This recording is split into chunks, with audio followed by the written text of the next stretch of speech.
Howdy, fuckers. We're back. This episode is brought to you by Bad Decisions as always. Gas station boner pills and fucking Taco Bell. We've been gone for way too long and we're finally coming back to give you what you want. And that's degenerate, really bad takes about country music. I know y'all have been missing hearing my voice telling you how good the Turnpike Troubadours are, and seeing Tucker's beautiful mustache and hearing Gage tell you about his love of Busch Light. So we're back. We come back only for y'all. How the fuck are y'all doing? I've missed you boys so much. I still love Busch Light. I just want to put it out there. Dude, I miss you, and I miss these really scuffed and cutting in and out intros. That is exactly how you know we are back. So fucking back. Yeah. Oh my god, I didn't even think about it. Y'all take it away. Y'all steal the show. Can't even see it on the camera. Viewers at home that are watching this on YouTube or Spotify, admire my posters while I go grab a special present. You go and check that, Tracer? Fuck no. Or did you? Gage got the big, or I'll wait for him to say it. I'm out of the loop. What do you got over there, Kendall? You got a Marg? No, this is the Smirnoff screwdriver and a wine glass with Sonic Ice. Oh, very, very classy, very demure. Tucky, what are you drinking, baby? Okay, sorry about that. We're so back. Shout out Tracer and Kynny for the wedding present. Big chug. Even though it's not Busch Light going in, it's Texas Special, but hey, it's fine. What's that taste like? Like a Lone Star? Oh my word. Tastes like cold beer. Hey. The best beer is a cold beer, and the second best beer is a free beer. I I would put a probably free take- beer above. I would put free beer above. 100%. I don't know. I mean, the thing is, like, a warm free beer is better I than don't no know. beer. Okay. Free Tucker beer makes is sense. free Touche. beer. Touche. You I'd got me still there. drink a warm free beer.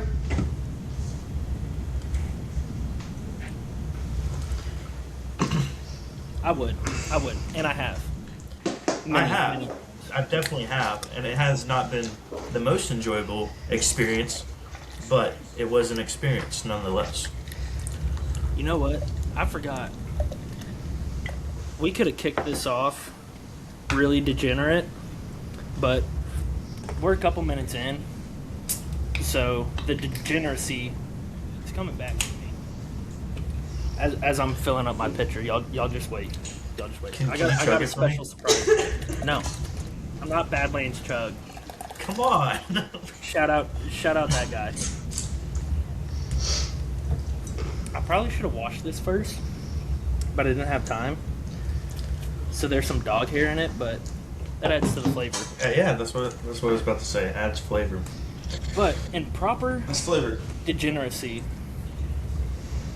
I'm gonna drink some homemade whiskey, specially brewed and everything by me. Just kidding, I didn't brew it. I just added all the flavors. So cheers. Tucker. Cheers, Tracer, Kynny. Do we need to pull up the tequila?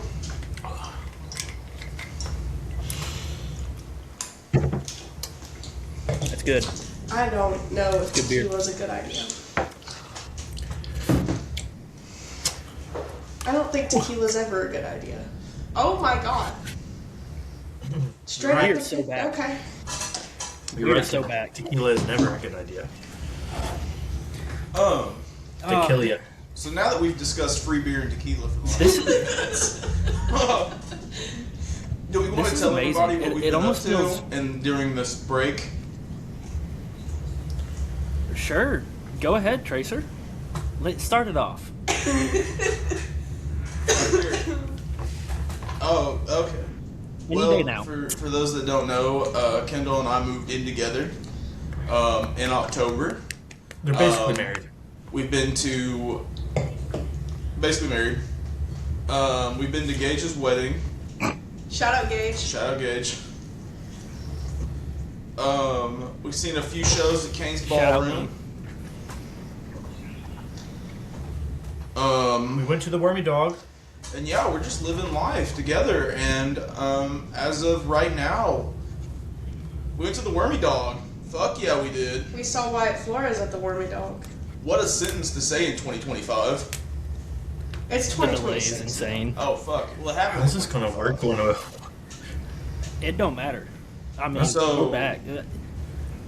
If you think about it, if people click on this to listen, they're not here for professionalism. You're 100% right. Tracer's had several life changes and God, everything, no. but one thing that has stayed the same is his shitty ass bumfuck Kansas / Oklahoma internet. That will never change. Well, Oh, we back, live in a town of like 10. They don't have good internet out here.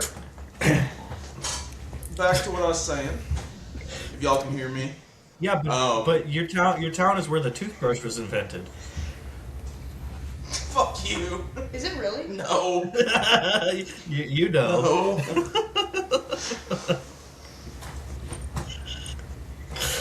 No. Damn it. But We did invent IC. we did invent the IC, and we killed the Dalton gang. Shout out us.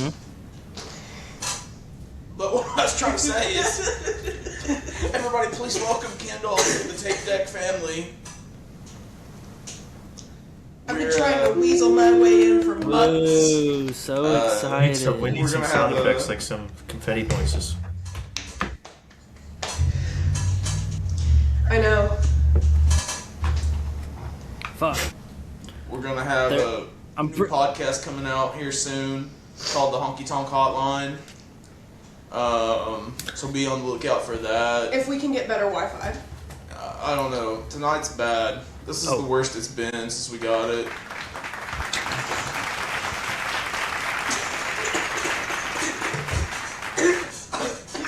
We're so bad.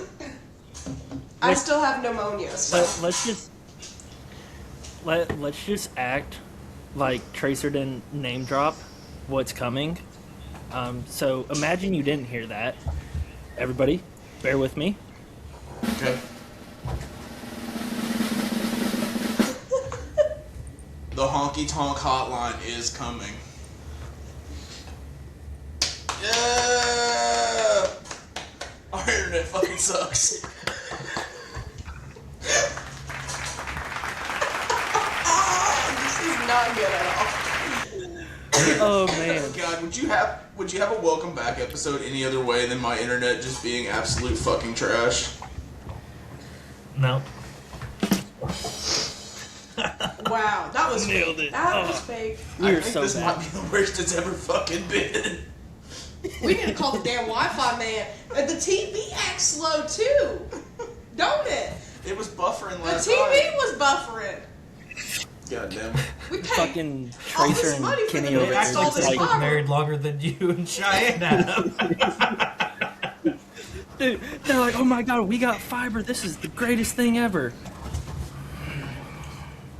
Sure. It's a You got scam. this chungus ass It is. Kansas Wi-Fi. Well, Tucker. hey, it's one fiber. It's not like regular fiber. It's just like one fiber they ran, you know. It's Chungus, Kansas Wi-Fi, basically. Go in your app and see if you can make it better. Our Wi-Fi is at connected least through y'all the have app. internet. That's how you know it's bad.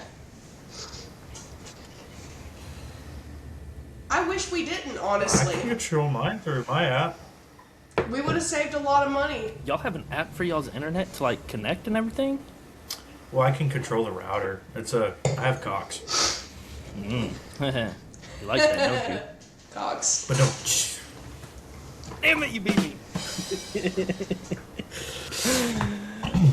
Tucker, what have you been up to during the break? When was the last time you've been on? Besides born and raised. It's been a Coalfield? while. So a little life update, right? So, still in the Navy, right? Got a promotion to this newer job title, whatever you want to call it. It gives me a regular work schedule, so Monday through Friday, 8 to 3, and I get my weekends off. So I can be around a lot more. I will never work nights again. So that's been great. Thank you for your service, Captain. I appreciate your support. But then, we went to your wedding earlier last year. Went and saw Wyatt Flores. Kind of been slacking on shows a little bit, but went and saw the Smoking Oaks for New Year's Eve, and then later this month I am going to Mile Zero Fest, so I'm super excited about that. Hell yeah. Y'all be on the lookout for the socials for all the video content from Mile Zero. Get to see the Tucker cam. Yeah, Tucker cam. We're gonna make like an emblem or like have something on every single video that's just like Tucker cam. Live.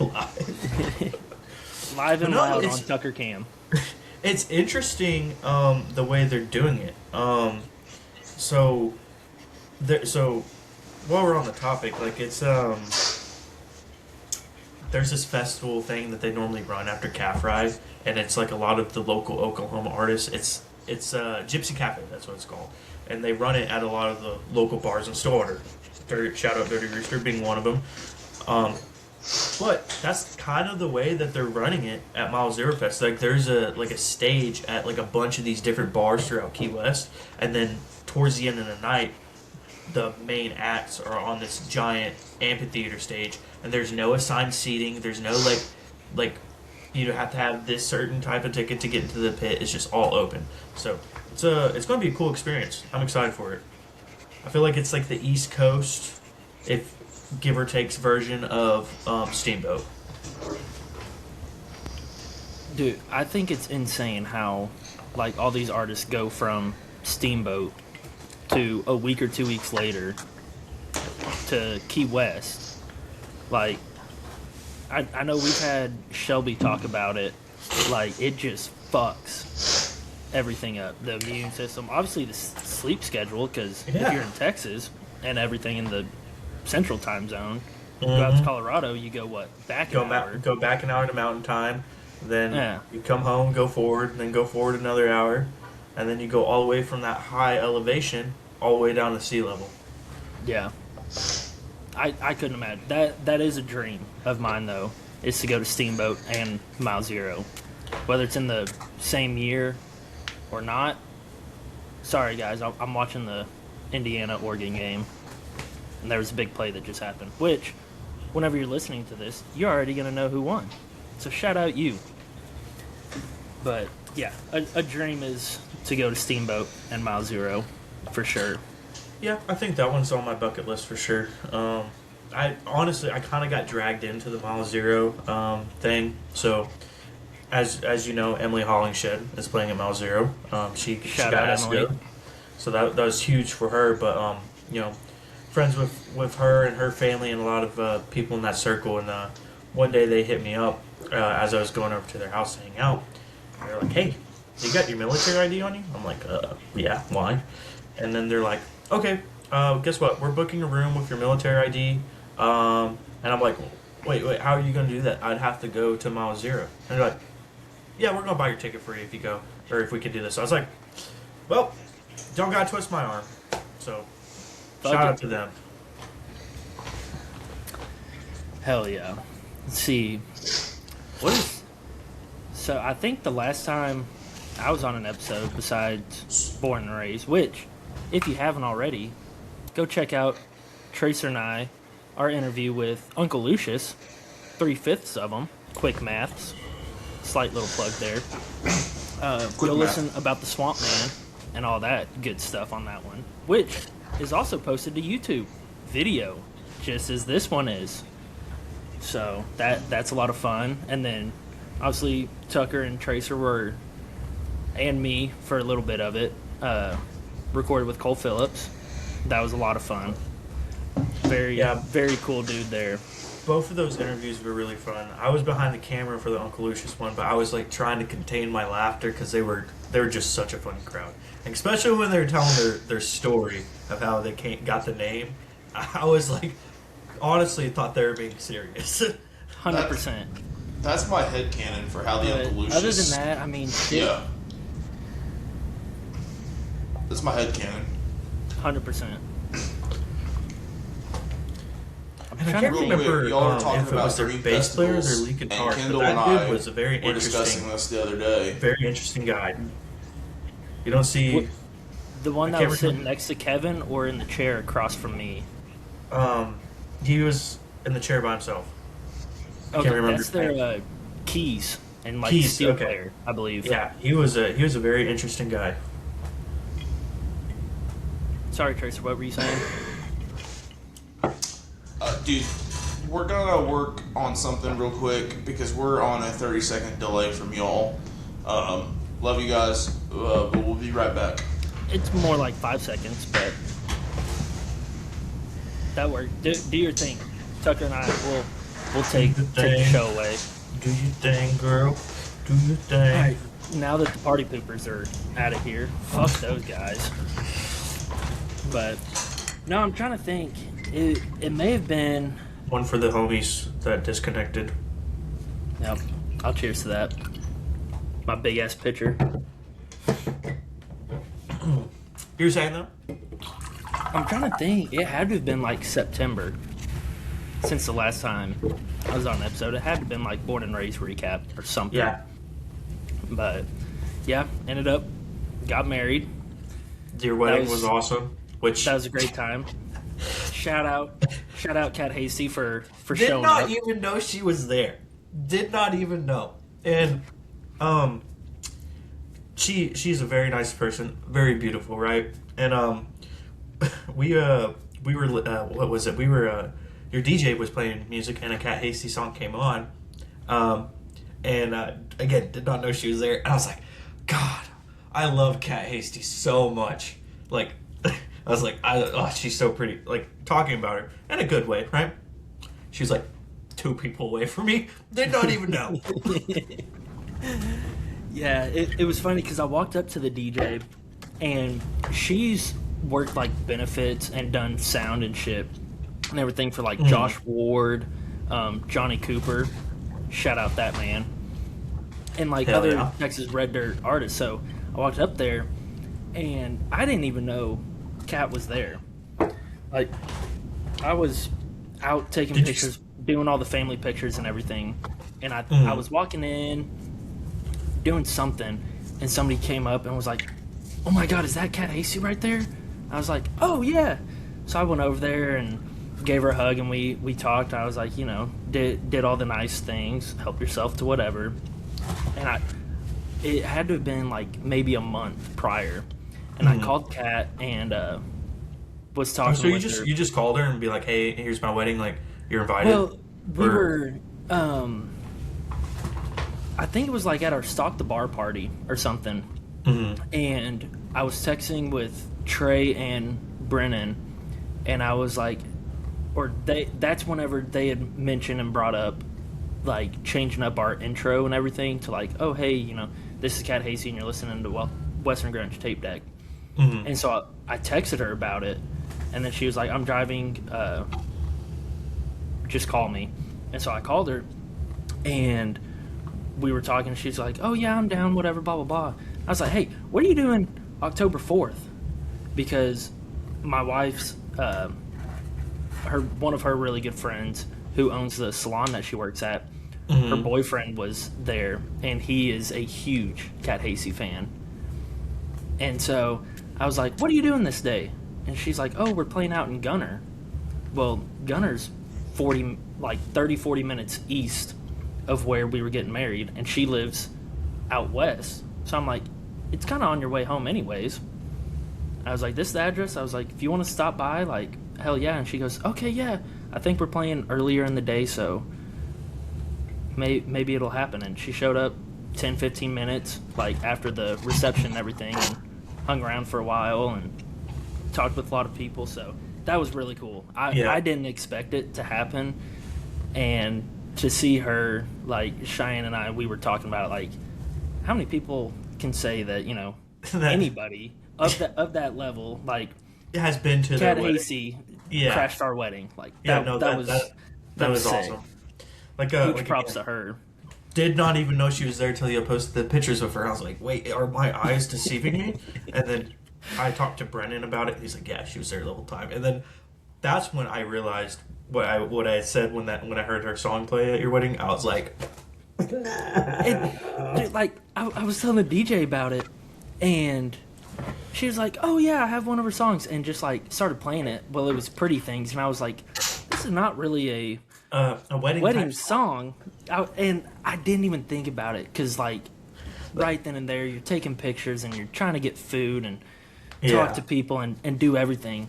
I was like, the time of your life, like that would have been a better song choice. Not that Kat Hasty has many love songs that are very suit for weddings, a wedding. but nonetheless, it was awesome. It's kind of like, have you ever listened to Hoser or Hosier? No, not really. Well, he has this song called Strawberry Wine, right? And it is about domestic abuse and being in a bad relationship. And people, like, he has to tell people all the time at his shows, like, please do not propose to this song. This is what the song is about. It's not what you think it is. It's a lovely song. It's really pretty sounding, but it is not like something that you want to be tied with that moment, you know? I feel like there's a lot of people that do that, like, oh, this is my favorite song, but it's like, not, it doesn't match the vibe. Do you know what it is? Yeah. Do you really know? But yeah, after that, we went to Vegas for our honeymoon a couple weeks later. Heck yeah. And I sat down at a machine. I thought it was like the 1 cent denominations. It was 25 cent. And so I hit max bet thinking like, oh, $2.20, cool. No, it was like $36.75. And I hit it once, saw my money go from $100 to like $63 or whatever. Was like, cool, great. Mind you, this is the first machine I sat down on this night. Like, I think it was night 2 maybe. And I ended up hitting bonus for like $800. Oh, hell yeah. So I was did you pretty leave stoked Vegas about with some that. money, or did you leave with your pockets dry?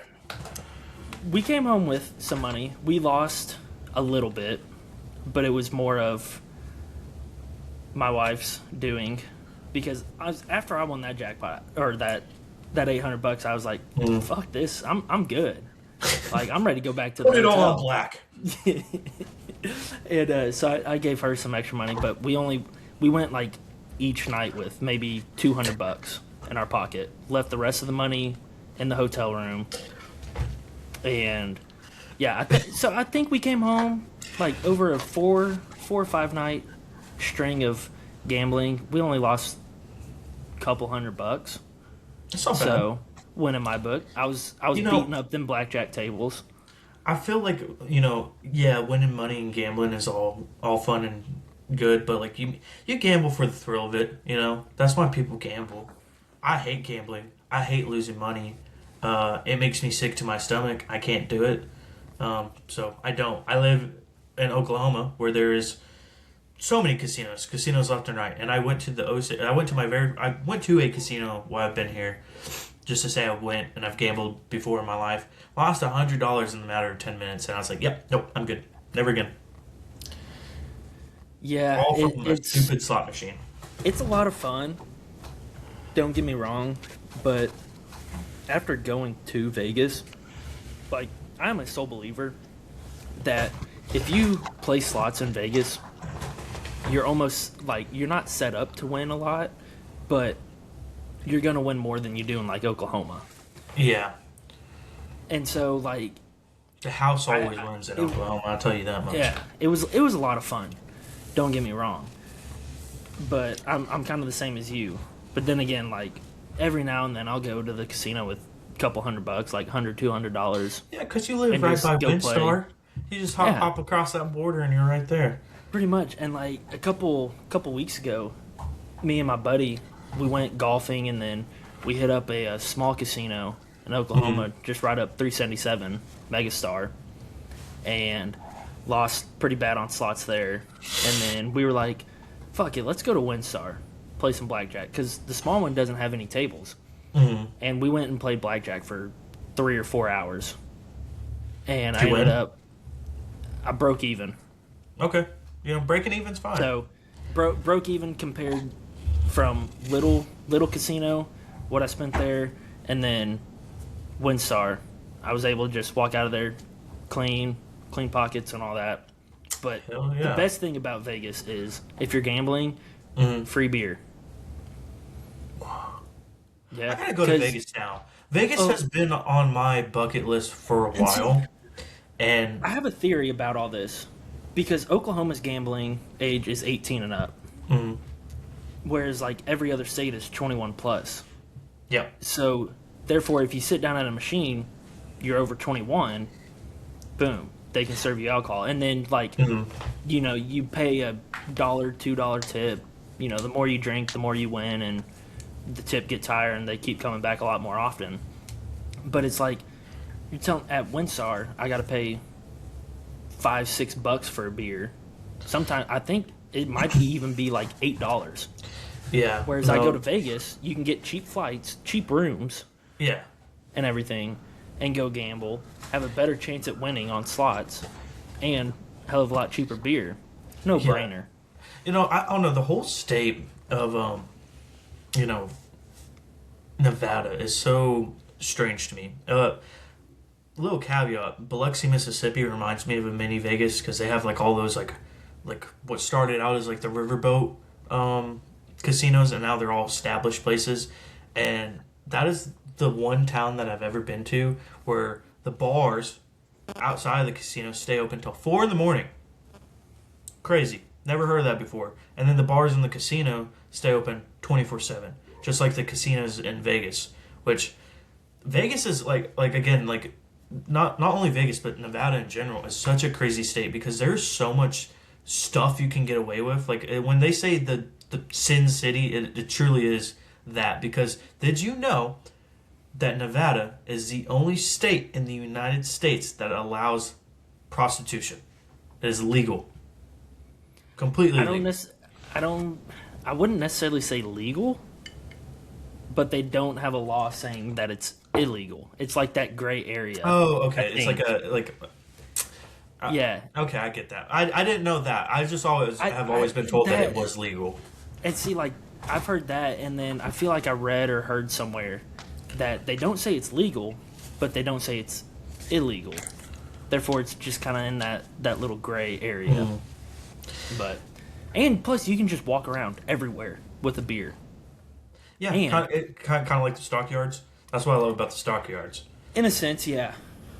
And I will say, if anybody's looking to go to Vegas, they have a place. It's just like Top Golf, if you've ever been. It's called Atomic Golf. And everything is expensive as fuck in Vegas. Food, everything, doesn't matter. Well, at this Atomic Golf place, if you like Top Golf or golf in general, I think it was for like 2 hours, $50 a person. So it was $100 for both of us. Free drinks and free food. Dude, that's a lot better of a deal than Top Golf. 100%. Their food, their drinks, and to play is expensive. Stupid expensive. And this place, like, it was, with tax and everything, we spent $109 probably. And they have a menu to where, like, all the stuff that you can order for free. I'm talking, like, beer, mixed drinks like margaritas, mojitos, all that shit, free. Food, like appetizers, they even had, like, burgers and, like, actual food, completely free. See, that makes me wonder, how are they making profit all of that? Makes me wonder, too. I don't know. But, I mean... Like, for the casinos, it makes sense, because... Granted, like, it was there's also, so much like, money running through that place. quote-unquote special hour. Oh, okay. Maybe that's what it is. Even during, like, games and whatnot, like, if there were NFL games going on, like, they would have deals of like, oh yeah, $50 a person for 2 hours and you get free drinks. So I don't know, but it was amazing. Like, we went there at lunchtime and it was perfect because we got our food, we were able to get a nice little buzz and everything. So it was amazing. Like, if I go back to Vegas, I am 1,000,000% doing that again. See, like, I feel in the last recent years, I want to go to Vegas for Vegas, and I also want to go for the NFR, right? Grew up in a rodeo family, cowboy, and all that sort of stuff, so it's always been a dream of mine to go. But I feel like in the last couple of years, I'm talking about maybe around 2020, the NFR has become so mainstream and like businessified, and you know what I blame that on? It's all money and a cash grab. Yes, but what I blame that on is Taylor Sheridan and the Yellowstone effect. Yeah, 100%. So everybody wants to be a cowboy and go watch all the cowboy events. Yeah, like country's cool now. Country used to be country's lame, but country's cool now. Like, I have, no disrespect to them, but I have aunts or not aunts. Well, I do, but an uncle and a bunch of uncles, right, who grew up like in the city, not country at all, right? They would make fun of like me and my dad for wearing cowboy hats. They're like, your hat's stupid, blah blah blah blah blah. Wouldn't wear boots. You ain't no cowboy. Yeah, but now with the Yellowstone effect, as I like to call it, right? They all have hats. They all have they all have boots, and 10 years ago you wouldn't have seen them caught dead wearing that stuff. And I'm like, it's just it's like a fad, Yeah. Which I do want to give a shout out where a shout out is due. So shout out Taylor Sheridan. If you didn't catch it, I believe it was the Sunday after Christmas, whatever day that was, on Landman, maybe like episode 6 or 8, whatever it was. Dano Simpson had a song featured. So, yeah. That was awesome. That was huge for Dano. He told me, okay, I'll get back to, we can come back to this, but I'll get back to kind of my life, how my life has been since our break, because this all ties in together. So after the wedding, after Vegas and everything, we get home from Vegas. Well, no, actually, got married on a Saturday, 10/4, very easy date to remember. That following Monday, I found out I got a new job, so that was really cool. That made going to Vegas and everything a hell of a lot easier. So you're not working for the gas company no more? Nope, no more USIC. Now I can say who it was. I wasn't going to dox myself like that while I was with them, but yeah, I do not work for USIC anymore. 5 years. Well, that means I can't, because I didn't know you got a new job, so that means I can't ask you about it right now. So you tell me about that later. I will. But yeah, I got a new job. It's amazing. It's just about everything I could dream for. A lot better money than what I was making for about 15 times the less work. So it's great. That's always a plus. You know what I mean? More money, less work. Exactly. And just like you, I have weekends off now.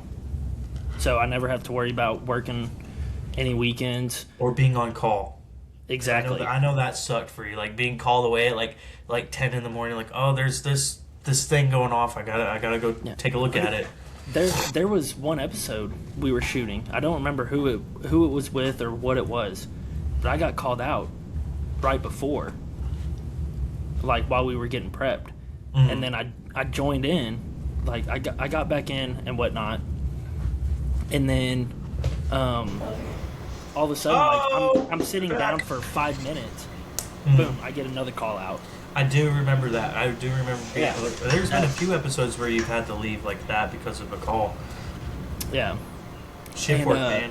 So, yeah, it's great and everything. On my birthday, November 26th, Cat Hasty was playing at Tannehill's, and Dano Simpson was opening. So I was like, this is perfect, which it's still fuck you, Dano, for not showing up to my wedding.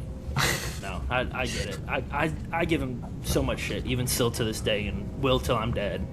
But speaking of your birthday, real quick, I still think it's funny. Hey, I had the same birthday as my dad. Hell yeah. Also, shout out Dano Simpson for the Hell lighter. yeah. This is like one of the sickest lighters ever. Let's see if it'll. Oh, you can't. Is it Can't gas see or the is it flame. like It's gas, is it- but is it like one of those high-powered flames? fuck. Oh yeah, okay, I see it now. That's cool. it fucking changes colors. How does It's it do so that? sick. That's cool. No idea. But yeah, so that's that. I got to go spend my birthday with Dano and Kat, which it's funny because that's the second time, I guess, in a sense, I've spent my birthday with Dano. So shout out him. Love that guy. He's always hooked me up and thrown me a bone since official day one, as he puts it. That's awesome. I'm glad. And then- you know, your life is trending in such an upwards direction. Dude, and it was That's awesome. it's for you. like boom, got married, got the new job, did well for myself in Vegas. First day of work, get there, everything's cool, whatnot. Great. And now first day. WGR's coming back. Second day, I'm getting there. Second day of work, drive there, all's good. Go to leave for lunch, truck doesn't start. Issues with the what is it? The high pressure oil monitor, little thingy, whatever. So that was great. Get that Look. fixed. I should I'm you in not, the 2 or 3 upside weeks down. later. Sad. Traces in the Stranger Things. But a couple weeks later, alternator goes out. So it was like good, and then just straight downhill. But Well, Truck here, is fixed. let me say this for you real quick, right? You can't have rainbows without a little rain, okay? exactly. And I've had my fair share of the brightest and like double, triple rainbows to complete thunderstorms. And now we're starting to see the rainbow get brighter and brighter again. Knock on wood. Because WGR or WGT is fucking back. And yeah, I'm excited. You're so fucking back. So fucking back. But yeah, that's kind of how my life's been. Went to Hangover Ball on New Year's Day. Well, back up a little Got bit. to see my New handsome Year's face. Eve. New Year's Eve, Dylan Gossett was playing at Billy Bob's, and I was bouncing back and forth between 3 concerts. It was that one, Shelby Stone at Cowtown Coliseum in Fort Worth, and Park McCollum at Dickies Arena. And for some reason, I was like, you know what? I'm just going to have a chilled New Year's Eve. And all of a sudden, Dano gets announced as the opener for Dylan Gossett. I was like, hell yeah. And I was watching his little announcement video. The show was sold out. And I was like, this is bullshit. And in the video, he goes, you know, if you don't have tickets, it sucks to suck. And so I commented on there, yeah, it does suck. Well, Dano hits me up, gets me some tickets, and I go see Dano on New Year's. Fucking amazing. New Year's Day, we go to Hangover Ball, see Tracer's beautiful, handsome, sexy face. You would have saw me too, and but I'm Kynny sorry. was there. I do. Shout out Kynny. I do apologize. I wish I was there, but work and I was severely hungover, so that was kind of a It mixture. happens. I mean, Hangover Ball. It's in the kinda in name, there. but I did have I was on call, right? Which I was going to risk it. But, Eli was telling us about it. but you know, I mean, he probably told you about my whole night. It was We saw it too. Which, by the way, it was Believe me, over as Tucker, quick as we it saw happened. Eli's so. story. We know about what you did. Happens like that. You know what I hate about that is I saw it. I'm like, oh no! I was like, please delete that, Eli. That's so bad. He's like, it's already out there. I'm like, ugh. Just like the rodeo, on to the next one. Yep. She was pretty But- though. I'll give her that. But she did cut that- things off right before the Zach Bryan album dropped, so it's like tradition, you know. I feel like every time he's perfect. dropped an album, I've like, I want to say like relationship and dating, but maybe someone I've been talking to or something has cut it off like right then, and I'm like, it's weird how that happens. Oh well, the moon's aligned, whatever the fuck all that shit is. I'll tell you what though, and Eli can tell you this too. That New Year's Eve kiss was a lot better than the year prior. Yeah, and then so New Year's Day we did that. We drove up to Tulsa, made a night trip out of it. And then this is what I was most excited to talk about. Was January 2nd, the damn Quails were playing at Billy Bob's. And I'd seen them 5 times before this. And I will continue to say they get better each and every time I listen to them.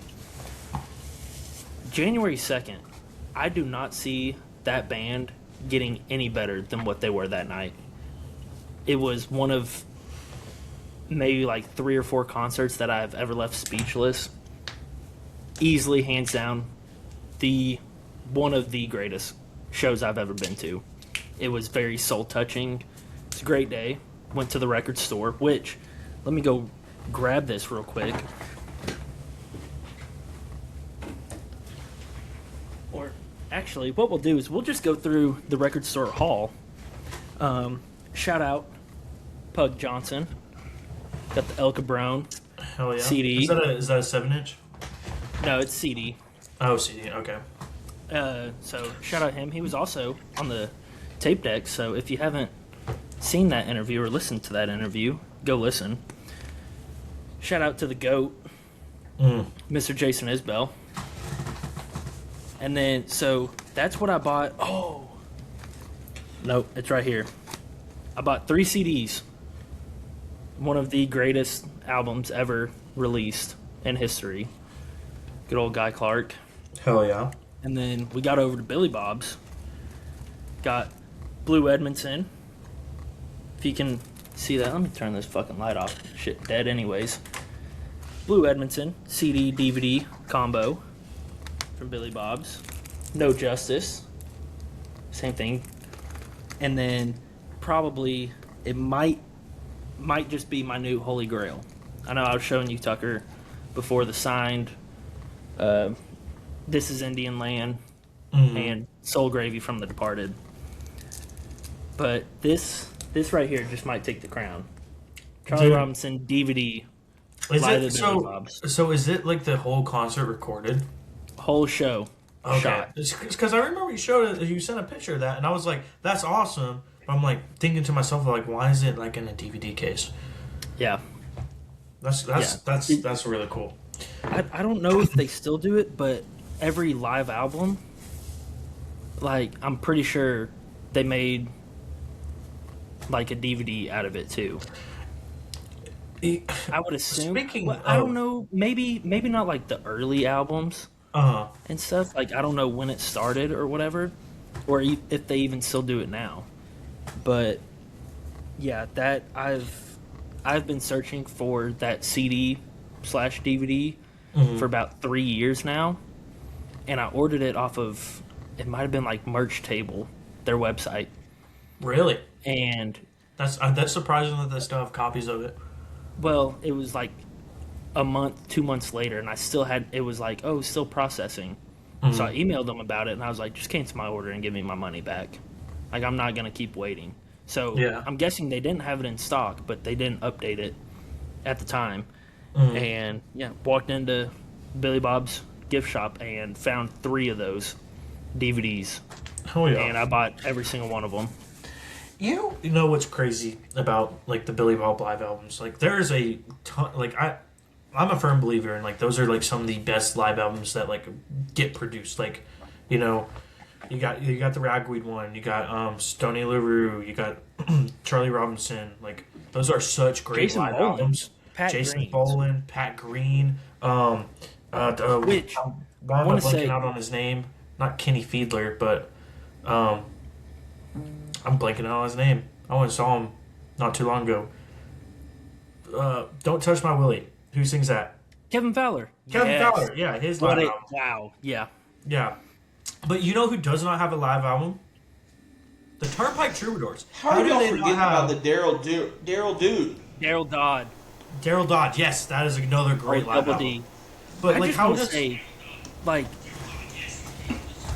Pat Green, that was the first album that Billy Bob's did live as a warm-up for Merle Haggard. And for that to be, like, recorded and everything, and I believe 99, and it is still one of the greatest, like, live albums from Billy Bob's to this day. Sound is perfect. Like, is insane. And people want to dog shit and everything on Billy Bob's for their sound and all that whenever you go to a show. No. And the crazy thing is I'm never, there's never like really a time typically where I preferred like the live version of the song over like the studio version, but there are several songs that have been on albums recorded live at Billy Bob's that I actually prefer listening to. Like, the one that's on the top of my head right now is Going Down in Flames by Stoney LaRue. Like, that version of it is just absolutely perfect. Burn Me at the Stake, any version off that live album, it might just be because that's what I grew up listening to, but any version on that live album is better than the studio. I 100% agree with that take, at least for Stoney LaRue, for sure. You know, this could also be... Go ahead. No, you go ahead. This could be a hot take, and I think Tracer might have something to say, even though his camera's off and muted and whatnot. Hey, we've given up. We're just kind of hanging out, and we're going to call him Bully the Wi-Fi guy on Monday.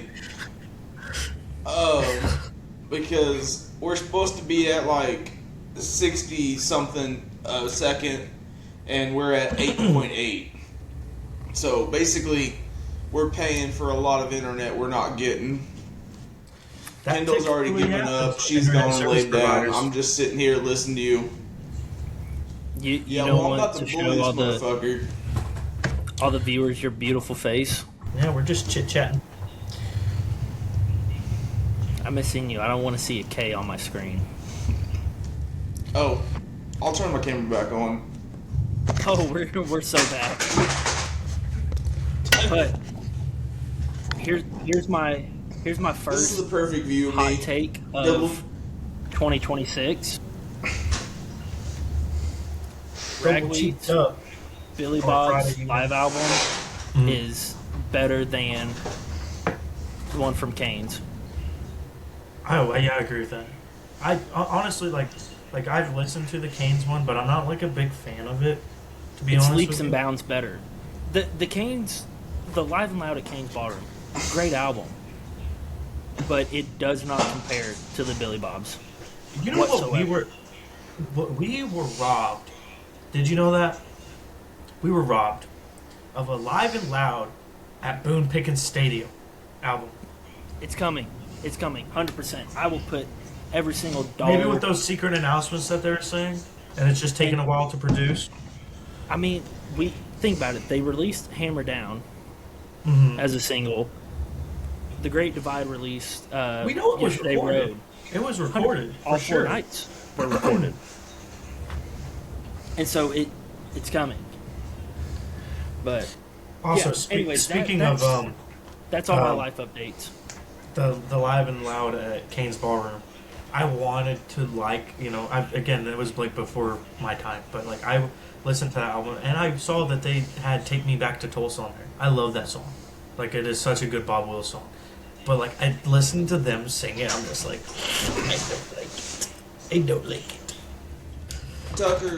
Tucker, I would need you to just shut up. That is their best live album, without a doubt. I don't know what you're talking about. Just shut up, Tucker. You're just mad that it doesn't have Boys from Oklahoma on it. No, I'm not. You're just mad it doesn't have Boys from Thank you Oklahoma. I very don't know what much. the fuck you're talking about. Musically, Live at Kane's is their best album. What the fuck are you talking about? No, what I'm mad about is fucking Amos Moses isn't there. That is their best live Fucking song ever. Tucker, And it's not even their always mad about song, something. but I love that song. You know what? Hey, We got speaking what? of We Amos have- Moses, Look who's right here. Where's Amos? Oh, there's Amos. Amos. I love how he just has his camera up on his desk and he's just Hey, looking tell your up uncles at hello. the computer. Amos, Tell your are you uncles hello. Cajun? He's a Is he- Cajun. Is that a Cajun No. cat? He's a crazy bastard. I love that Jerry Reed song, and like I grew up listening to Jerry Reed with my dad, and my dad had Live and Loud at the Wormy Dog on CD, and we used to listen to it all the time on the stereo that we had in the kitchen, and like just the opening to it,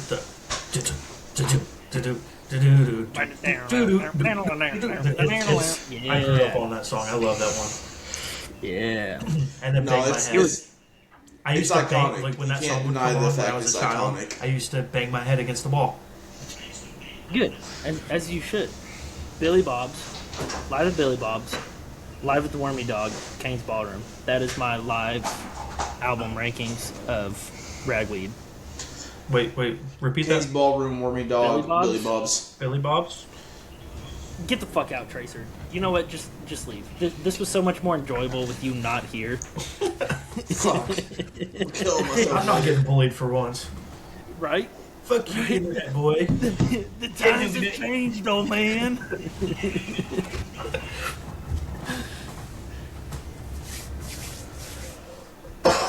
He's processing. He doesn't know what to say. He was Yeah, too stunned to speak. My live Ragweed albums would be Billy Bob's, Billy Bob's. Wormy Dog, Kane's. Okay, yeah, I'd agree with that. I'd probably swap Wormy Dog for Billy Bob's, but I definitely rank Kane's last. Canes. Because Yeah. the musical fucking talent that went into making that. Wormy Dog Tracer, has your the best camera's version not of on Boys top from of your Oklahoma and computer Amos anymore. Moses. It's on your And desk. Billy Bob's last. Nothing stands out on the Billy Bob's. Fucking fuck you. It's got Amos the Moses even agrees with me. He says It's got fuck this- Gage. and it's got the censored version of Boys from Oklahoma. This guy doesn't know ball. But yeah, why riddle me this, Riddle Master. Turnpike's back, and they're writing songs, right? They've been around with not including their hiatus. They've been around for a long time, and they don't have a single live album. It's got to be coming soon. They've played at Billy So, Bob's several from times. what They need one. From- They need one. From what I've heard, Evan hates live albums Well, and it will prefers forever be a studio mystery, I albums. guess. So Turnpike will never have a live album. Oh, Like the only I would say like a piece of media, I would consider live for Turnpike, right? So when during their hiatus, right, Evan Felker, plays a lot in Oklahoma, but there's this bar in OKC, and I like to compare it a lot to the Mercury Lounge, right? It's like Oklahoma City's version of it. It's called JJ's Alley. It's literally like probably the width of this room, and just a really long hallway. But they have 3 live albums recorded there called Live from the Alley, and on the second volume of it, Evan Felker's on there singing come as you are. not Come As You Are. No, that wasn't. I know. Bottoms Up, which is on there. There's a version of it on Cat in the Rain. It's East Side Love Song, Bottoms Up. But I like the live version that he did off of that album. 100%. But that's like the only piece of like media ever that has like had Evan Felker's like voice live. If that makes sense, like recorded. This camera angle from Tracer is cracking me up. It's quite stunning. Because he just keeps looking up at his computer screen and I feel like he just forgets that his camera's just down there.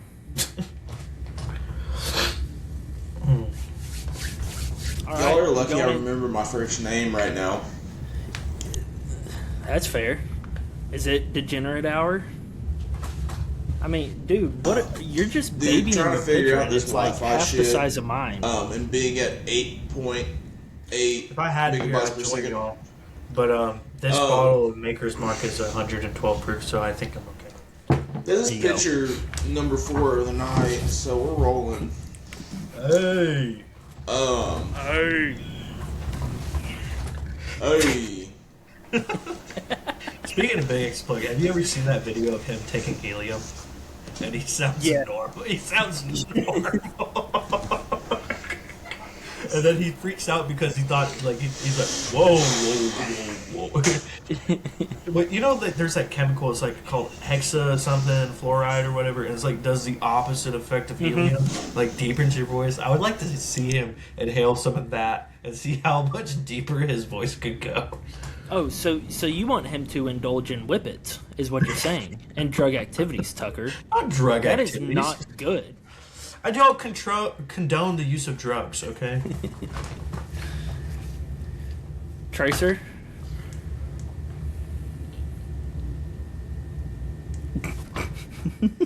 Hey.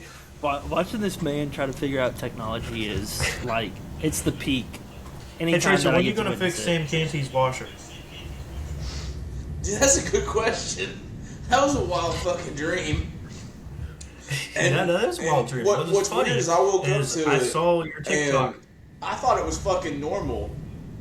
I was like, yeah, Sam Canty needs me to come fix his washing machine. And I was like driving back to the shop, and I thought, well, what the fuck was that dream? So I had to make it out, and I had to wonder why Sam Canty needed me to fix his washing machine. But don't worry, Sam Canty reached out to me. Sam Canty knows us. We did an episode with him. We did an episode with him with Pretty Overfile. We've done 2 episodes. And he said, Tracer, my washing machine is... He said, Tracer, my washing machine's working fine, but believe me, if my washing machine ever has a problem, you are my first call.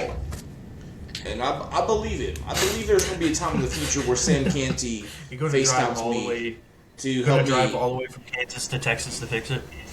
He lives in Oklahoma. Fuck yeah. Fuck yeah, I Sam will. Canty lives in Oklahoma? Didn't know that. That would explain that meme Sam on that Red Sam Dirt Canty's Rose page. Homeboy. I'll drive to fix him.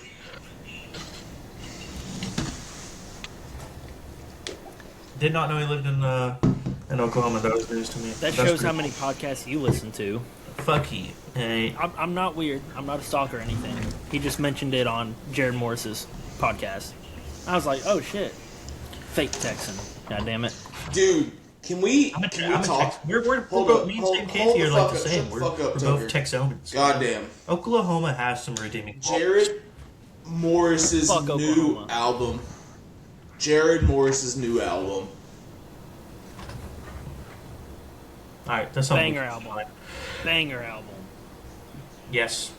That man has found his sound. He has found his Banger funk. album. He's found his fucking groove. It is that perfect mix of his upbringing of being the Florida surfer boy mixed with his upbringing when he moved to Texas. Perfection. Going the country route, starting a horseshoe.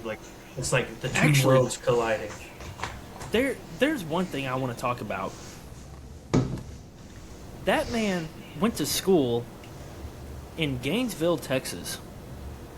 Whenever Tracer and Brennan recorded with him for the first time and he had mentioned that, I was living in Gainesville at the time. I was like, oh cool. That's cool, I guess. I know he lives down the road in the town that he lives in and everything. But I was like, huh, it's pretty cool. I didn't know he went to school out here in the 940. Shout out 940. Shout out Race Ricketts. Hey, shout out Jalapeno County, my home county. Huge. All subs. I fucking love shout out all subs. Please and also please sponsor us and give us lifetime burrito supply. Please. I will get y'all's logo tattooed on me if y'all do that. I'll get it right. I'll get a chest piece of their logo.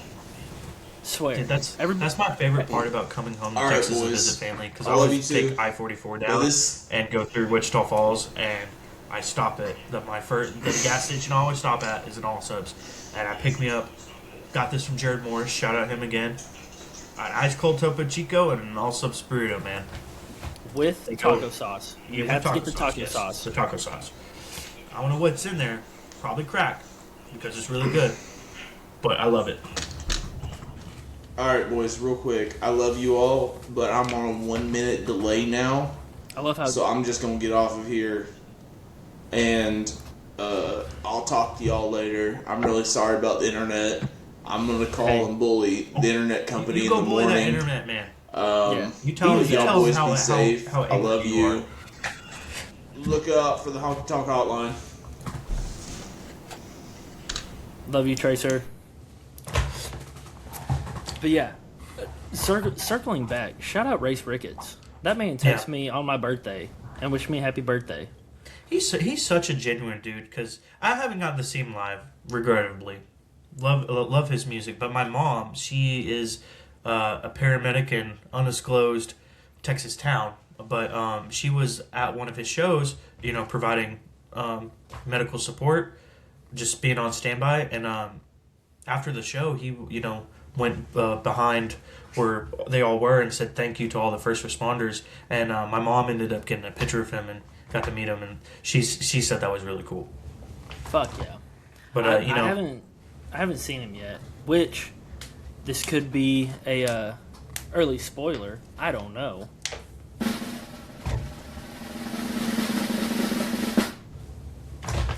But if you do recall, in our interview with Race that Trace and I did last year, we talked about deep diving Joe Exotic's music and drinking a lot of Busch Light and reviewing his entire discography on an episode. Like Tiger King Joe Exotic? Tiger King Joe Exotic. We talked about it on the episode, so I gotta have my people reach out to his people and see if we can set that up. Here's what Tracer, we do. and Race. Here's what extremely we do. drunk. We take y'all out to his where his Tiger Ranch was, because it's in Oklahoma and it's like an abandoned building now, and y'all recording there. Wouldn't that be something? That would be insane. The only issue would be Wi-Fi. Yeah, well, that is true. That is true. You know what Apple needs to do? Starlink. Boom. I mean, yeah, you could, but what Apple needs to do is like make it to where you can use multiple devices to conjoin into one hotspot. Oh, like one hotspot, so it's like one beam. Yeah. I don't know if that's so it would possible, be but more power. that would be cool. It's fucking whoever owns Apple. Not Whatever Steve the hell Jobs, is- because he's dead. Yeah. Yeah, true. R.I.P. Maybe. I don't know. I'm a nice person. R.I.P. But yeah. that would be sick. Anyways, yeah. Be on the lookout, because it could happen. Yeah. It could not. I don't know. But Everybody yeah, no. just start tagging Race Ricketts and go comment on all of his videos and be like, deep dive Joe Exotic's discography with Western Grapes Tape Deck. 940. Yeah, exactly. Dude, that was so funny. Whenever we were texting and shit, like, he never said anything to me. And then on the episode, he was like, where are you from? Because you got 940 area code. And I was like, oh, I'm from Aubrey. And he goes, oh, cool. He's I was like, yeah, from, you didn't even... He's from Newcastle, right? I don't know. I think he's from, like, Olney. Oh, area. no, excuse me. Yeah, Olney. So Olney is north of. I have family up towards that area, but that's like kind of like my part of Texas, which is really cool. Because like I don't know, it's not Young County, but Young County, and then Palo Pinto County is where I'm from, and he mentions Palo Pinto County. So cool. Yeah. I gave him shit for not mentioning Denton County. I was like, what the hell? It's like the biggest county in the 940. But he mentioned the county that I live in now, so Makes up for it. bingo. But you got any shows coming up besides Mile Zero that you're looking forward to, or on standby? Yes, I do actually. Thank you for asking. Coming up on I believe the 23rd, I'm seeing Logan Ryan again for I guess it's the New Year, so I can't say again for the second time this year. But for the New first album time, coming out too. on the day that the show is, so that's exciting. Yeah. Kamikaze is what it's called, right? I believe. Yeah. Which on the time of this recording that we're shooting this, it is Friday, January 9th. And this will come out, I think, maybe Wednesday on the 14th. Don't quote me. That's still up for discussion. But new Logan Ryan single coming out January 16th. And then the album 23rd, right? January? Yep, the 23rd of January. That let me pull up my calendar. Yep. Yeah. 2 Fridays from now. Yeah. I'm so fucking stoked for that album. Super, super excited for that. Have you've been to one of his shows, right? Mm-hmm. And have you gotten to sit down and talk to him? Funny story, slightly. I saw him at, what was it?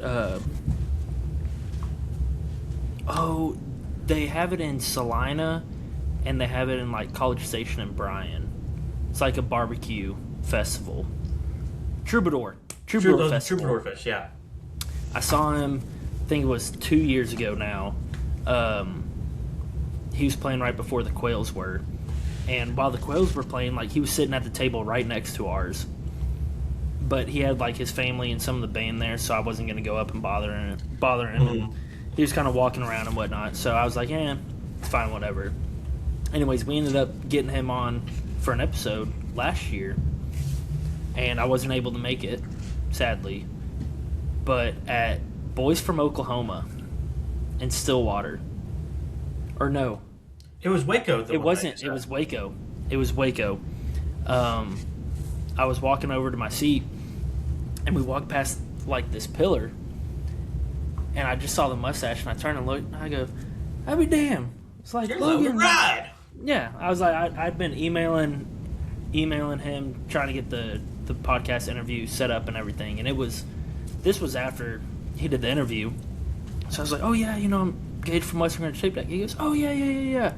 And so we bullshit for a couple minutes, and then I was like, hey, I'm not going to hold up your time, blah, blah. It's hot as fuck out here, so we went our separate ways. But I got to chit-chat with him a little bit there. That's cool. Yeah, I've seen him several times now. But I saw him back in October. He opened up for Carson Jeffrey at the Tumbleweed in Stillwater. And one of my friends that lives out here that I go to a lot of shows with, he is like thinks I look like Logan Ryan so much, right? Which I'm like, I guess I could see it if I had like more of the, because I got the traditional tattoo look going on, curled my mustache a little bit and squinted a little bit. I think I could pull off the Logan Ryan look, but I'm like, whatever. But like he made us get a picture together side by side, and it's on my old phone, so I don't have it, but I'd have to get it from my buddy because he's the one who took it. But I was like, well, I'll be damned. We do kind of look alike. But just such a genuine dude. I was just talking to him and whatnot, and just telling him I've been a fan since day one, since Buenos Noches. I'm trying to see if this worked. Who is that? This was a police officer, like security guard, at a casino over there in Broken Bow, Town. And dude, we went up there, and I was so fucking hammered. I saw that guy, and I was like, that is badass fucking mustache. I was like, I need to get a picture with you. Dude, that reminds me. I was like, you almost, like, that mustache looks, like, pretty similar to Logan Ryan. Like, comparing that mustache to yours, that mustache easily clears it. Yeah, which, Logan honestly, Ryan's. like, I have... Yours is, like, short and bushy. Logan's is kind of, like, more thinned out. It's thinned out, yeah. Like, if the Navy doesn't allow it, and that's why I don't do it, but, like... Two killer mustaches, I will say. Very jealous. That. But I have the ability to curl it, and if the Navy would allow me to do it, and if my boss or anyone's listening to this, please don't. But if you are, make the Navy allow curled mustaches. If I could curl my mustache every single day, I 100% would. Without a doubt. What do you use to curl it? Oh, so the first time I like ever tested it out, like before I like researched how you're supposed to do it. I took like my hair pomade and did it, and it worked. And then like you have to like trim under here because like when you curl it, you got all that leftover hair. But I have mustache wax. I think I use Death Grip mustache wax, and you like warm it up a little bit with like a hair dryer, like within your fingers, and you just run it through like this. You know, start to get that curl, and you have to train your mustache. So if you do it over and over and over again, it's just like your head of hair. Yeah, so it's it's easy, but my mustache is honestly overdue for a trim. But like when it's at this like length, I can curl it easy. See, I think it was it Braxton Keith years ago. I was like, yeah, I use Elmer's glue, and it works perfectly. And that was back whenever he had a pretty sorry mustache. Like it was His mustache has been getting better. It has, but this was like years ago. Whenever it was like kind of thin, and it wasn't a thick mustache, and it kind of just he had like the pedo stash going, and then he curled it. And to me, no offense to Braxton, but I wasn't a fan of it. I was like, dude, you're better off just shaving it. Yeah, when it like I know when it was pitiful and small, but now it's grown out and curled. But what's crazy is if you go look at the album cover or like the cover art for a little bit closer, he has no mustache. He's a baby face. I'm like that. Like so weird seeing him look like that. Yeah. Which Dude, he's about to release forget. a new single from his album, and it's got really has that like that Texas swing to it, that West Texas swing. I love it. My parents love that sort of music, so I'm a big fan. Which it's crazy because like I've always been a big Braxton Keith fan. The way he kind of started out, great, and then he went through like this weird Nashville type thing, and now he's moving back towards like this older like Western swing sound. And I'm here for it. To be honest with you. You know what? And this could be a hot take. I mean, I'm the same way as you are. Like all of his early stuff, huge fan of. I mean, I saw him, and shout out to this guy because he actually just announced that he's going to get back on the road and playing shows. Tristan Merez. Oh, bet you haven't heard that name in a while. I haven't heard that name in a while. Yeah, I saw Tristan open up for Braxton, and this was before their beef that they had. I'm talking like this had to have been 2021. Maybe 22. Mm-hmm.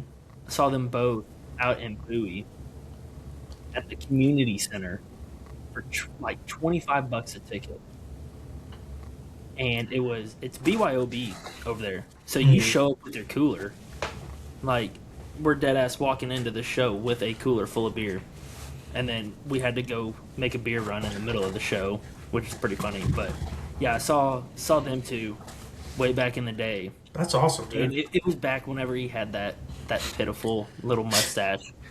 But yeah, this is my theory. So you have like a bunch of these Texas people, or like kind of like independent, kind of like this scene, and they start out within the red dirt like Texas if genre. You want to, yeah. Like, and then they elevate to something else. Parker McColl, Co Wetzel, two perfect examples right there.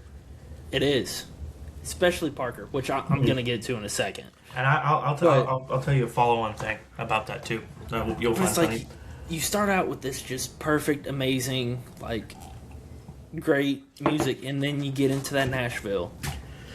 In that Nashville time, that's whenever you get all your fans and everything that are so quote unquote die hard.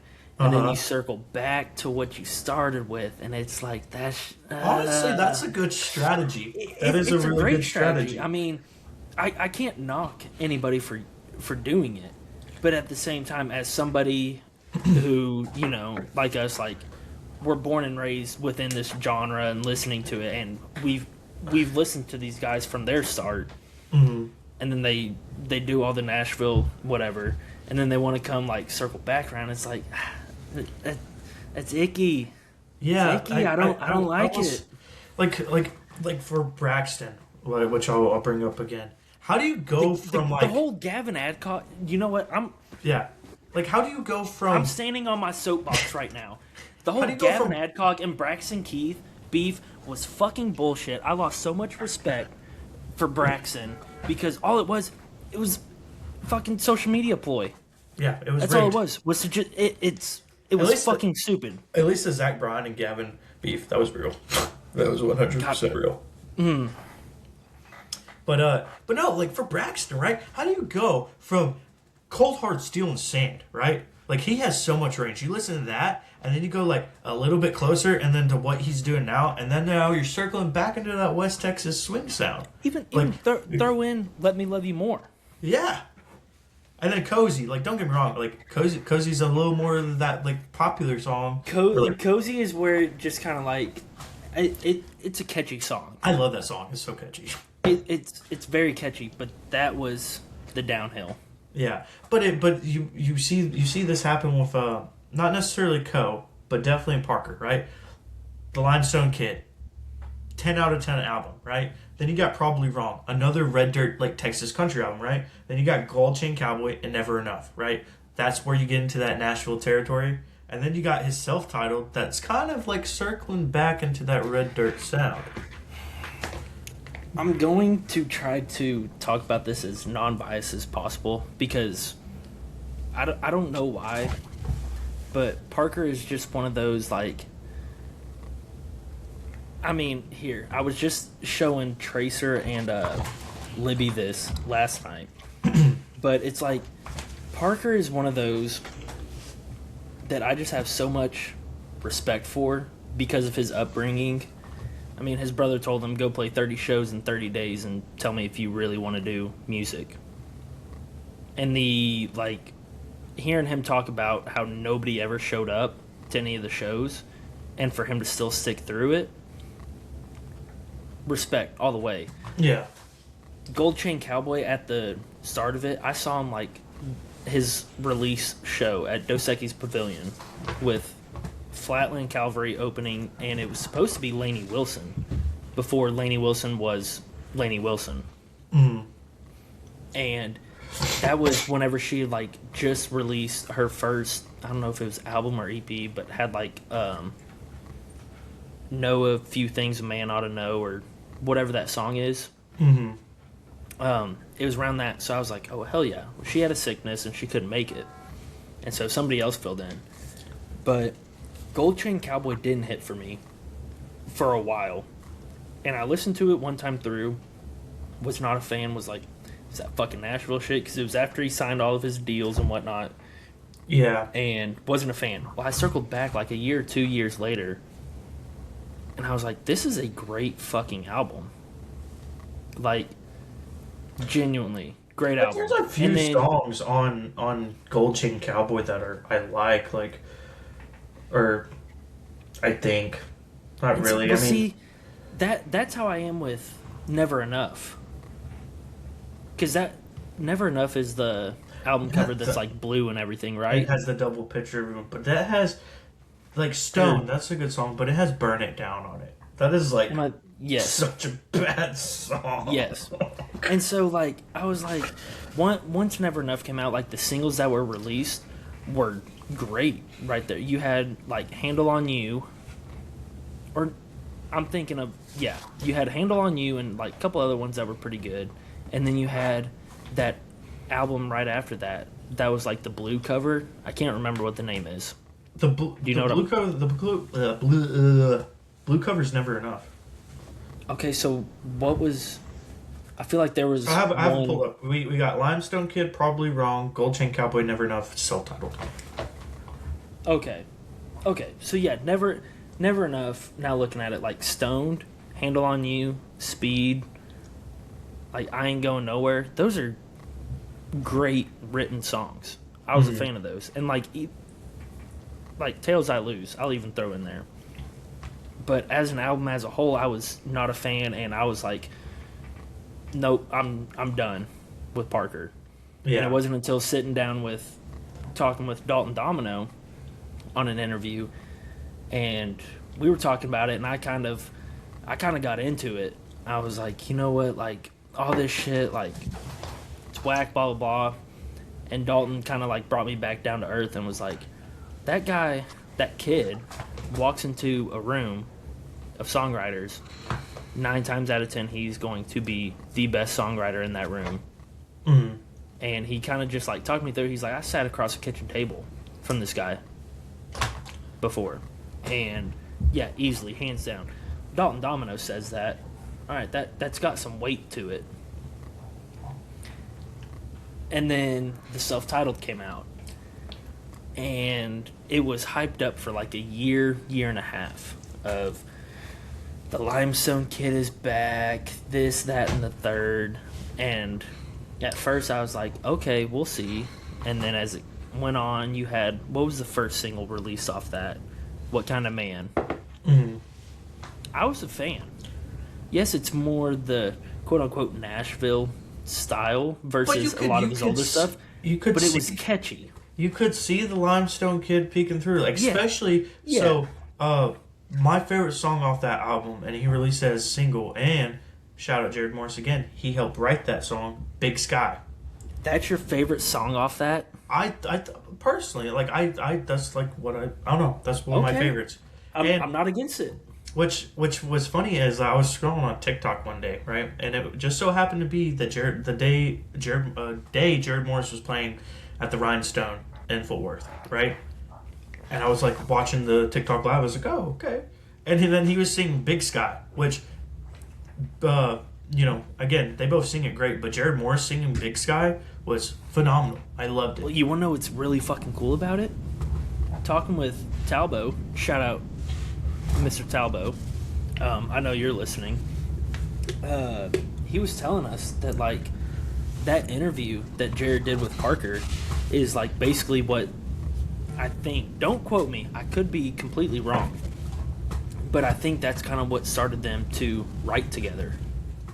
Really? And so that was badass. That's cool.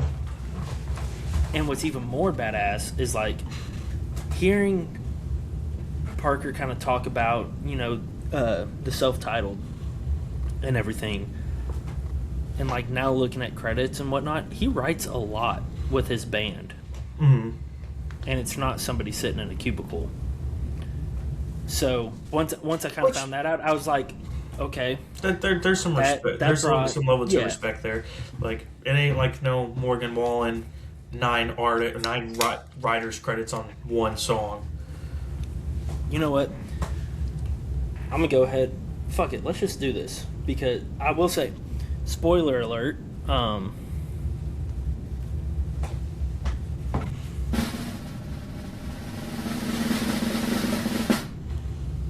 I will bully Tracer into us covering and talking about the Parker McCollum self-titled.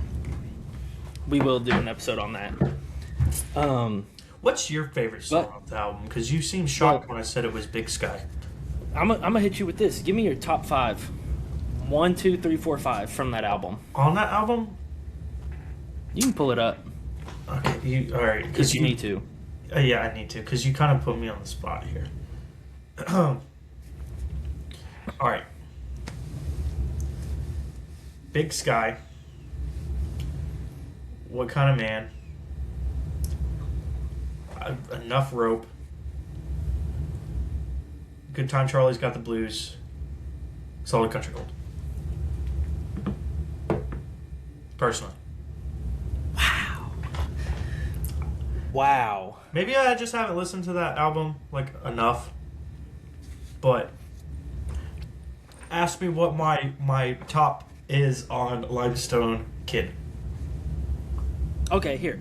I'll go through this and then we'll jump over to Limestone Kid. I'm down for that. I think this would be a good way to close it out. Do a little album ranking. What's really funny is our lists are completely different. Well, there's a lot of songs. Number 1, Sunny Days. Okay. Especially if I throw it on the vinyl. Mm-hmm. And there's a reprise version of it's just like him and a piano. I've cried several times to it. But yes, Sunny Days, number 1. Number 2, and this is a very close second, Solid Country Gold. Number 3, Permanent Headphones. Mm-hmm. Which I'm so glad that he released that song finally, because it was on the EP before Limestone Kid that got taken off streaming. Oh, yeah. If you didn't know, if you don't know, now you do. So go back and look up Permanent Headphones and go find, I think it's like Red Sky View EP. It's on SoundCloud, probably YouTube. But yeah, Permanent Headphones at 3. 4, Hope That I'm Enough. And 5, Enough Rope. Shout out Chris Knight. Yeah, so we had 2 of the same songs, okay? Yeah. All right, Limestone Kid. All right. Top 5. Top 5, Meet You in the Middle, Happy New Year, New Orleans, Silhouette, High Above the Water. I really would like to include Galveston Bay and Prohibition Rose in there, or All Day, but that is mine. Wow. That whole album does not have a bad song on it. No, not at all. And not I at think, all. like personally, like my first ever Parker McCollum song and what introduced me to him was "Meet You in the Middle." Like I remember driving around with my cousin, screaming that song at the top of our lungs. And the fact that he still plays it to this day. Yeah. I remember seeing him. You've been to Stephenville, right? Driven through. So in Stephenville, back in the day, like when I was in high school, there used to be this place called City Limits, and it was like a honky-tonk style bar. I've heard so many stories about it. My brother-in-law and sister went to school there, so yeah, it was. So there's the Twisted J now, right? That's what the Twisted J is now. Is what kind of used to be City Limits, right? Not the same building, but like the same premise. But like 15 times shittier and 100 times better. Yeah. But yeah, so it was like an old timey honky tonk. It was they allowed 18 and up, and they would do shows there. And I've seen a lot of people there. Like one of my I wouldn't necessarily say claim to fame, right? But one thing I like to tell people all the time is like, oh yeah, I grew up listening to Parker and Co. I've seen them in a bar that doesn't exist anymore for $12. Like, you can't do that anymore. You can't see them in that intimate of a setting for that cheap of a price ever again in your life. Oh, dude, I say the same thing. I saw Parker at my...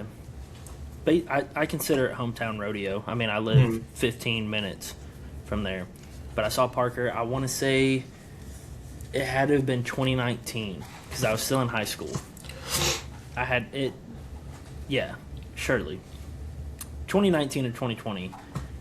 And I saw him play there for $25.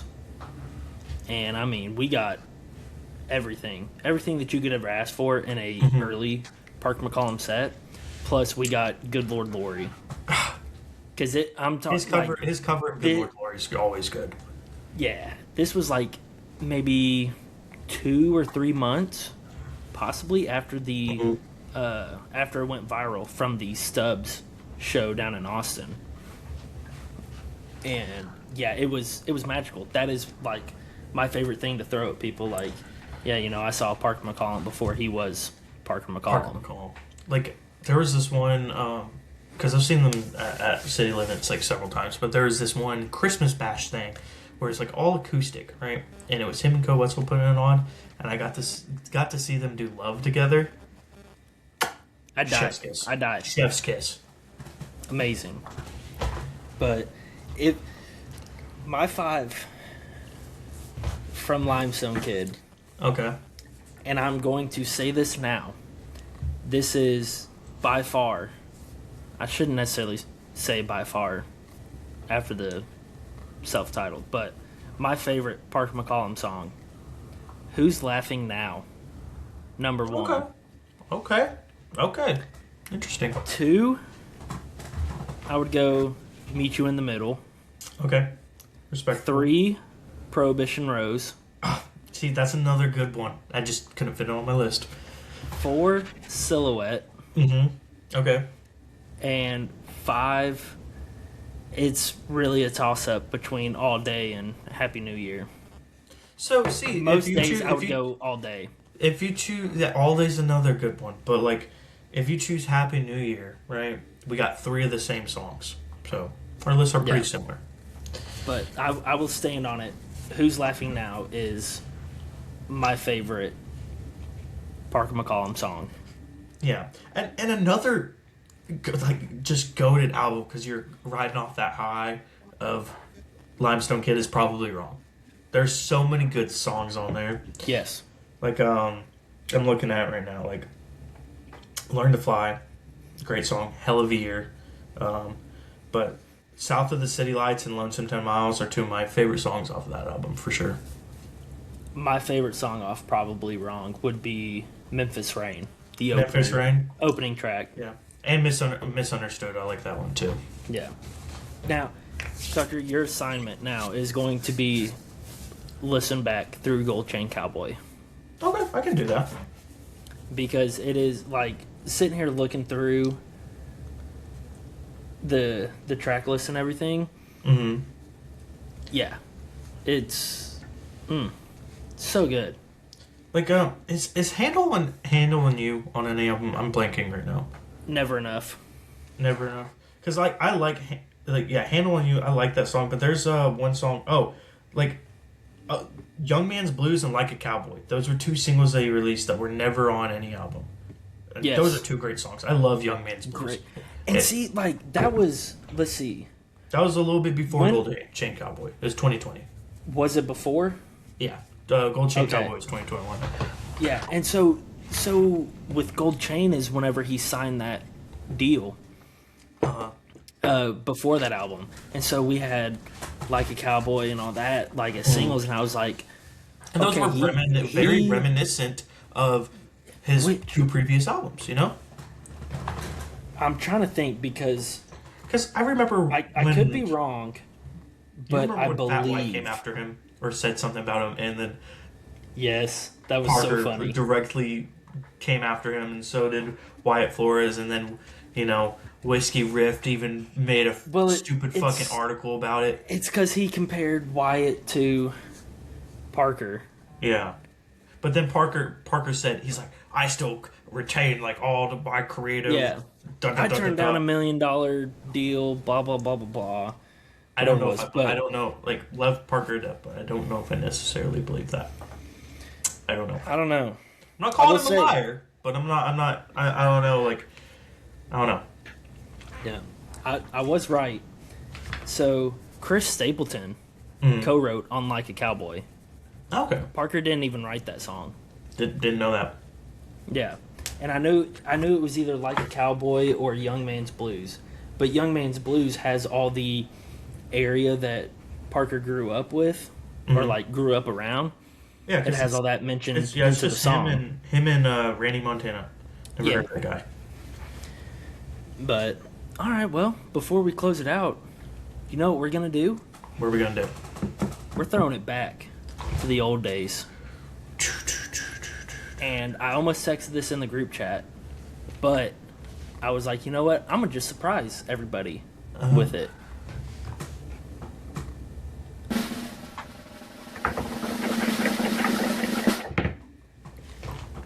Tucker, what is your 5 on repeat?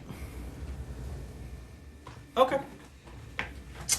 Give me a second. We're gonna use statistics because I've been listening to a lot of music lately. So let me pull up the thing. Dude, this is. I fucking miss this, man. I miss this. This is a lot of fun. It has been fun. All right, so I missed you, Tucker. I've missed you too, Gage. It's been a while. It really has. But so this is I've been going through like this weird phase. Not weird phase, but just been listening to not my usual stuff, like a little bit out of country. So might shock you a little bit, but Love Lost, Mac Miller. These Days, Tanner Ossery.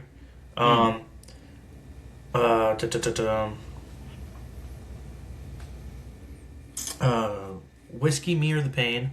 Tyler Nance. I'm on Fire, Bruce Springsteen. And then End of Beginning by Joe. So it's spelled D-J-O, Joe Carey, the guy from Stranger Things. Yeah. So a little bit out of my, like, Chicago. Yeah. Yeah. Like, a little bit out of my normal listening, but like I just been feeling some other stuff lately. So I feel like if you don't listen to everything or attempt to listen to everything, you do yourself a disservice. You're not a ball knower. Exactly. And my 5 on repeat Throw it is going to perfectly describe that because I'm not a ball knower. Number 1, Mary by the Damn Quails, since I was telling you about it, but I found out that you can buy their first album, Down the Hatch, off of iTunes for $10 because it's not on streaming because of issues. Some reason it's on Spotify. But yeah, Mary would be number 1. Love that song. He actually played an encore at Billy Bob's with that. So that was really fucking cool. Second one, it's going to have to be Desperate People by John D. Hale Band. Okay. I know you know the band, surely. I never knew that song until a couple weeks ago, and it came on whenever I was just playing like my station on Apple, and I was like, this is a fucking phenomenal song. Third is going, yeah, I'm gonna have to put it there, Man Alive, 6th Street or 6 Market Boulevard. For sure. I love that band so much. It kills me. It kills me. They to me they are my turnpike. 100%. They will never get back 100%. together though. Texas ball knowers. That is the holy grail of bands. You know That will never come back together. Yeah. It sucks. But four, I'm gonna have to give a shout out to the entire tape deck, very good friend and homie. Which, if I could find it quick, I would. But it turns out I can't really find it that quick. Without Me by Miss Gravy Fork. Gravy Fork. Gravy Fork. Did y'all chant that at Hangover Ball, by the way? Oh yeah, dude! I screamed at the top of my lungs whenever she first walked out. It was. And then you heard, because Eli was up front, Yeah. and so you could hear him screaming, and she turned and looked real quick. Well, but I don't know if he said Gravy Fork or Gravy Fart. Well, there's a backstory behind that, right? So, actually, I'll tell you that backstory. You say in a second, but you say your last song, and I'll fill you in, and then we'll cut it there. Number 5. Rest in peace to this man. Already It know. would have to be who? Trey Robinson. Wrong. I'm wrong. It would have to be, and sadly I found this after he passed, Fortunate Son by Todd Snyder.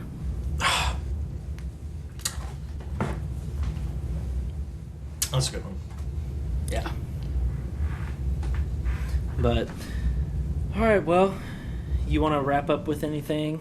Yeah, I really have to piss, so Okay, unless you want to talk and keep everybody busy. That little it's a quick story, right? So last year, Hangover Ball, me, Eli, and I don't know if you know who Dylan Irving is, right? Yeah. We're all at the front of the stage at Cane's for Hangover Ball, right? And when Gracie York got done playing, we were saying Gravy Fork, Gravy Fork, Gravy Fork, right? And then Elle, she's like, did they just say Gravy Fart? And then Gracie's eyes got so big. They're like, no, that's not what they said. And then she made a TikTok about it, explaining the whole thing. And she's like, shout out to those guys, though. So she gave all three of us a shout out. And it was the funniest thing ever. And she even mentioned Dylan and Eli headbanging, which was funny. Yeah. But shout out those two fellers. Shout out to Gravy Fork, Gravy Fart, Gracie York, whatever you want to call her. She does have new music on the way, so be on the lookout for that. And who knows, she could be another guest on the tape deck for the second time or third time. She could be another guest this upcoming year. Who knows? Tucker, you got anything else? No, Rants? man, nothing. I think Raves, shouts. no, nothing that I can really think of at the moment. But I will say, be on the lookout for some of the videos that will be coming to the socials. Some live coverage from Mile Zero Fest. So Tucker Cam. That'll be a lot of fun. The Tucker Cam, if you will. But y'all know how it is. If you're new here, get ready for this. If you're old here, you already know the drill. Make sure to love yourself, love another, love your brothers, your sisters, your grandma, grandpa, uncle, aunt, nephews, nieces, cousins, everybody. Love Tucker, even though sometimes he may not deserve it. Everybody deserves love. Forget what I just said. But yeah, just make sure that you take care of yourself. Your mental health matters. Tucker, what are we gonna say? What do the people need to go get this week to be happy? What A new food? tattoo. Oh, new food? Food? Okay. Shirt, tattoo, and some Dave's Hot Chicken. ooh, what a shout! What a shout! We love y'all. We're back. Stay on the lookout. Baby. So fucking back. Stay on the lookout of all of our socials. I don't even know what the usernames are across everything because people want to claim all of our shit before we can even get to it. So we love y'all. We're just that cool. Exactly. And for the first time in 2026, I have had all I can handle. I hope you're happy now. Good night. Good night.